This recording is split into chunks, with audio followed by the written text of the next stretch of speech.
सैयदना उमर फारूक, मेरे नबी पाक अलैहिस्सलाम ने फरमाया फरिश्ते 950 साल मेरे उम्र की शान बयान करें तो खत्म नहीं हो सकती। इतना बड़ा शख्स उमर फारूक, इतना बड़ा आदमी। एक दिन ऐलान किया उमर फारूक ने, लोगों मस्जिद में आओ, बात करनी है। अमीरुल मोमिनीन का पैगाम है, सारे मस्जिद में आ जाए। खचाखच मस्जिद नबी सहाबा से भर गई। और ऐसा जब ऐलान होता था तो सहाबा दौड़ के आते थे, शायद को जंग है, शायद किसी ने हमला कर दिया है, शायद कोई नई बात है। दौड़े आए लोग, मस्जिद नबी खचाखच भर गई। सैयदना फारूक आजम रदी अल्लाह तआला अन्हु मिंबर पे बैठे।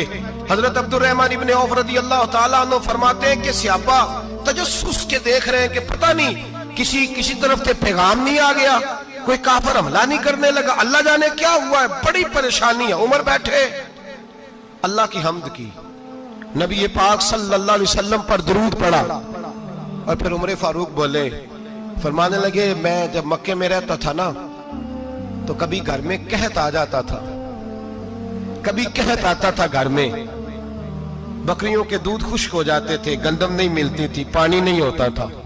तो फरमाया मेरी अम्मा मुझे खाला के घर भेज देती थी। कबीला बनु मखजूम, उस कबीले में मेरी खाला की शादी हुई थी तो वो मालदार लोग थे, उनके पास ज्यादा बकरियां, ज्यादा ऊंट, ज्यादा गायें, ज्यादा खेत थे।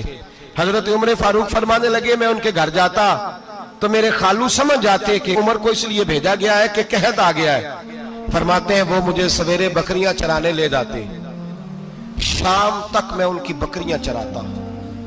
अमीरुल मोमिनीन उमर, एक तरफ मसला यह है कि कैसर और किसरा की दीवारें हिल रही हैं उमर के नारों से, और इधर उमर मिंबर पे बैठ के खुतबे दे रहे हैं। फरमाते मैं बकरियां चराता, शाम तक खाला के घर जाके मजदूरी करता, और फरमाते शाम होती तो एक मुट्ठी किशमिश मुझे देते वो।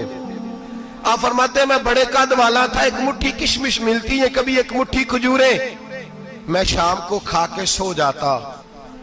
कई महीने यूं ही गुजरते तो मेरी अम्मा का पैगाम आता कि हालात सही हो गया, मेरे बेटे को भेज दो।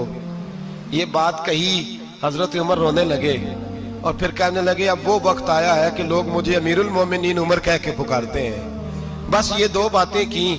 उमर ने कहा चलो जोहर का वक्त हो गया, अजान पढ़ो, उठो नमाज पढ़े, उठो। अजान हुई, इकामत हुई, जनाब उमर ने नमाज पढ़ाई, लोग चले गए तो सैयदना अब्दुर्रहमान इब्न औफ यराना था जनाब उमर से, बाजू पकड़ के कहने लगे, उमर सियाना बंदा यार तू, ये दो बातें सुनाने के लिए इतना मजमा इकट्ठा किया था, ये दो बातें कहने के लिए कि मैं खाला के घर जाके मजदूरी करता था तो एक मुट्ठी किशमिश मिलती थी, एक मुट्ठी खजूरें, ये कहने के लिए कि मैं बकरियां चराया करता था। तो हजरत उमर फारूक रदी अल्लाह तआला अन्हु फिर रोए, फिर आंखों में आंसू आए। कहने लगे, अब्दुर्रहमान आज ना मिस्र शाम से कुछ लोग आए थे और वो बता रहे थे कि उमर तेरा डंका वहां भी बड़ा बजता है। वो मुझे कह रहे थे तेरे नाम के वहां भी बड़े दबदबे हैं, बड़े तज़किरे हैं। तो मेरा नफ्स मुझे कह रहा था, उमर देखा तू यहां बैठा है और वहां तेरे नाम का शोर हो रहा है, मुझे इसने बड़ा किया है। तो मैंने आज मुस्तफा के सारे गुलाम इकट्ठे करके अपनी औकात बता दी है।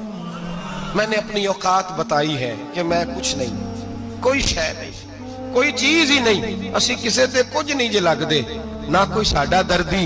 मैंने बताया है कि मैं तो किसी के बकरियां चरा के एक मुट्ठी किशमिश लेके गुजारा किया करता था। गुजारा मुझे मेरे कुछ साथी ना ले गए गुजरांवाला, सर्दियों के मौसम में मुझे कहने लगे स्वेटर पसंद कर ले अपनी मर्जी का। तो मैंने कहा यार मुझे तो वही मजा आता है जो मेरी अम्मा क्रोशिये से बनाया करती थी, वही वो पहले अब्बा पहनते थे, फिर वही स्वेटर बड़ा भाई पहनता था, फिर हमारे खाते में आ गया। और फिर उसकी तारीफें होती थी गुर्बत छुपाने के लिए, उसकी तारीफें होती थी, बड़ी मेहनत से बना है जी, क्या बात है, बड़ा गर्म है, तो अब छोटे भाई को दे दिया जाए। हमने कहा वही जमाना देखा है, वही रंग देखा हुआ है और उस पर फख्र है। अब तो लोग जब कुछ हो जाता है ना, दो चार लोग जानने लगते हैं तो लोग फटाफट दावा कर देते हैं खानदानी रईस आज़म हूं, बड़ी बात है। ऐसी कोई बात नहीं, जिसको अपना आप याद रहता है उसे खुदा भी याद रहता है, जिसे अपना आप याद रहता है उसे रसूलुल्लाह भी याद रहते हैं, जिसे अपना आप याद रहता है उसकी नजर में दूसरे लोग भी कुछ होते हैं, दूसरे लोग भी कुछ होते हैं। मैं उम्रे के लिए, हज के लिए जाता रहता हूँ, रब मुझे اپنے فضل سے بلا لیتا ہے. تو میں ایئرپورٹ سے نیچے اترا تو ایک صاحب میرے جاننے والے تھے, دوڑ کے آئے اور مجھے کہنے لگے کیا بات ہے, سنا ہے اس دفعہ آپ سعودی ایئر لائن سے آئے, سیدھا مدینہ شریف آئے, کیا بات ہے آپ کی؟ اور میں نے کہا صاحب چھوڑ دیں, میں بھی جب پہلی دفعہ آیا تھا تو میں بھی بڑا گھور گھور کے ایئرپورٹ دیکھتا تھا, میں نے کبھی دیکھا جو نہیں تھا, میں بڑا گھور گھور کے دیکھتا تھا, کوئی ایسی بات نہیں ہے, یہ نظام قدرت ہے, بادشاہ کے فیصلے ہیں, وہ جب چاہتا ہے جس طرح کے چاہتا ہے فیصلے فرما لیتا ہے, تو یہ اس کے فیصلوں کی بات ہے. ہم لوگ نا جس حیثیت پہ ہوتے ہیں وہیں رہ جاتے ہیں, پچھلی بات بھول جاتے ہیں, اس لیے ہم چاہتے ہیں جو بھی ہمیں ملے جھک کے ملے, جو بھی آئے, اور یہ میرا آپ کا سب کا مشترکہ معاملہ ہے. میرے نبی پاک صلی اللہ تعالی علیہ وسلم نے صحابہ سے پوچھا تمہیں بتاؤں جنت کے بادشاہ کون ہوں گے؟ جنت کے عام لوگ نہیں, جنت کے, بولیے گا ذرا, جنت کے اللہ بادشاہ. جنت میں تو جانا بڑی بات ہے, حضور جنت کا بھی بادشاہ, ابن ماجہ میں لفظ ہے. تمہیں پتہ ہے جنت کے بادشاہ کون ہوں گے؟ تو میرے مصطفیٰ کریم صلی اللہ تعالی علیہ وسلم کے غلاموں نے کہا حضور ہمیں نہیں پتا.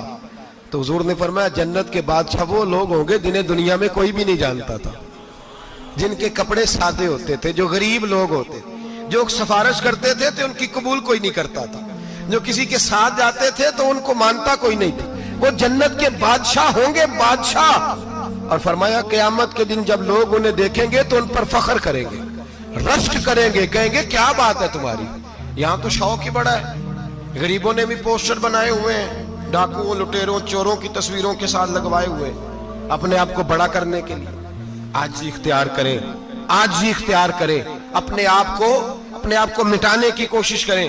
رب کریم کے بندے آگے بڑھ بڑھ کے اپنا آپ دکھاتے نہیں, بڑا شوق ہے, پہلے فوٹو کھچا لو, باقی باتیں بعد میں ہوگی, پہلے ویڈیو بنا لو, باقی کچھ اور بعد میں ہوگا.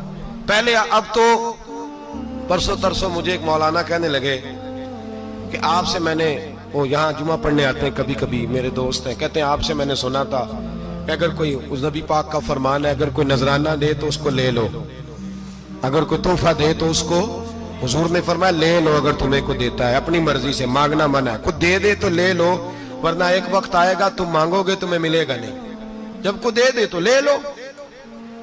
کہنے لگے آپ نے کہا تھا کو دے دے, تو اس وقت سے میں کوئی سوٹ دیتا ہے مجھے میری مسجد کا نمازی تو میں لے لیتا ہوں, کوئی مجھے کوئی اور شے دیتا ہے تو میں آپ سے سن کے, تو اگر میری مسجد کا نمازی سوٹ پکڑاتے ساتھ فوٹو بھی کھینچے تو پھر میرے لیے کیا حکم ہے, وہ خوشبو کی ڈبی دیتے ہوئے ساتھ فوٹو بھی کھینچے, پھر میرے لیے کیا حکم ہے.